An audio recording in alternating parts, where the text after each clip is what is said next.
बात करते हैं अगली खबर की।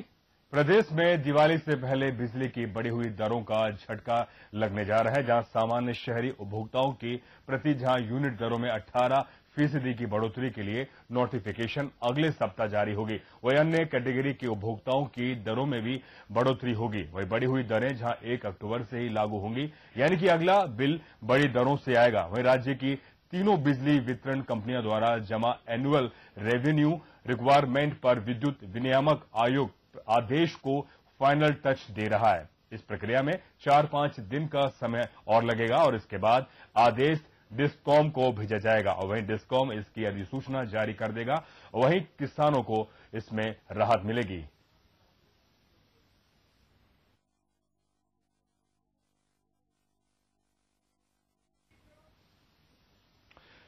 वहीं दिवाली के मौके पर इससे पहले बिजली की बढ़ी हुई दरों का झटका लगने जा रहा है, जहां सामान्य शहरी उपभोक्ताओं की प्रति यूनिट दरों में 18% की बढ़ोतरी के लिए नोटिफिकेशन अगले सप्ताह जारी होगा, यानी अन्य कैटेगरी के उपभोक्ताओं की दरों में भी बढ़ोतरी होगी।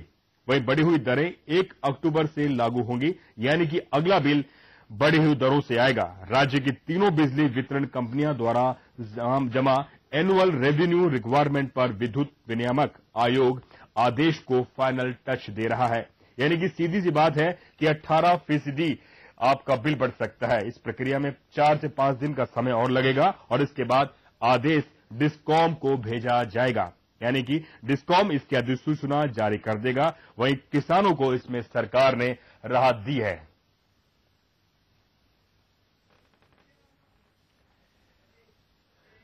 ज्यादा जानकारी के लिए बात करते हैं हमारे संवाददाता विजय वर्मा से। विजय, सवाल यह आता है कि दिवाली नजदीक है, सभी अपने घर खरीदारी कर रहे हैं और पूरे सजावट कर रहे हैं। जिस तरह से सरकार 18% बिलों में यानी कि बिजली के बिलों में बढ़ोतरी करने जा रही है, सीधे तौर पर हमारी जेब पर काफी असर देखने को मिलेगा।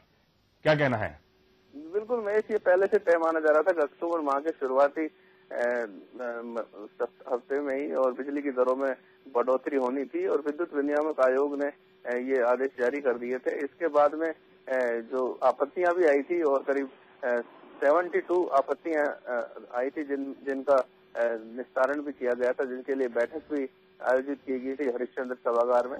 और उसमें कई संगठन थे, जिसमें सामाजिक संगठन थे, कई राजनीतिक पार्टियां थी, आम आदमी पार्टी के भी पदाधिकारी जो बैठक थी विद्युत विनियामक आयोग की, उसमें अपनी अपनी आपत्तियां लेकर आए थे। कई किसान संगठन भी इस दौरान थे और विरोध कर रहे थे कि जो नया टैरिफ प्लान लेकर आया जा रहा है वो उसको जनता पर भार है और अगर 75,000 करोड़ का सरकार को नुकसान हुआ है, घाटे में चल रहे हैं अगर विद्युत वितरण कंपनियां, तो इनको ये जनता पर भार नहीं डाला जाए, क्योंकि इसके लिए जिम्मेदार है तो सीधे तौर पर सरकार है। और सरकार को अगर देखना चाहिए कि सरकार अगर घाटे में चल रही है तो इसके लिए कोई नई पॉलिसीज बनानी चाहिए, विद्युत वितरण की नई पॉलिसी बनानी चाहिए, सीजत को रोकने के लिए कुछ नई पॉलिसीज बनानी चाहिए, बिजली चोरी को रोकने के लिए कोई नई टास्क फोर्स गठित करनी चाहिए। लेकिन एक साथ ही 18% जो बढ़ोतरी हुई है वो सीधे तौर पर सामान्य घरेलू उपभोक्ता पर भार है और इसका कहीं न कहीं विरोध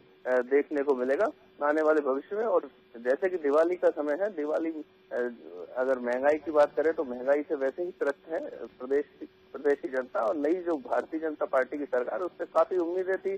जिस तरह की उन्होंने संकल्प पत्र में घोषणा की थी कई मामलों को लेकर, उसमें बिजली भी 24 घंटे बिजली देने की बात की गई थी। बिना विजय, बहुत सीधा सा सवाल ये आता है कि जहां सरकार 24 घंटे कई जगह यानी कि जयपुर के अलावा कई जगह ऐसा है कि वहां बिजली की कटौती जारी है, लेकिन वहीं दूसरी तरफ 18% की अगर सरकार विद्युत में बढ़ोतरी, यूनिट दरों में बढ़ोतरी कर देती है तो सीधे तौर पर हमारे सामान्य जन के जेब पर असर पड़ेगा।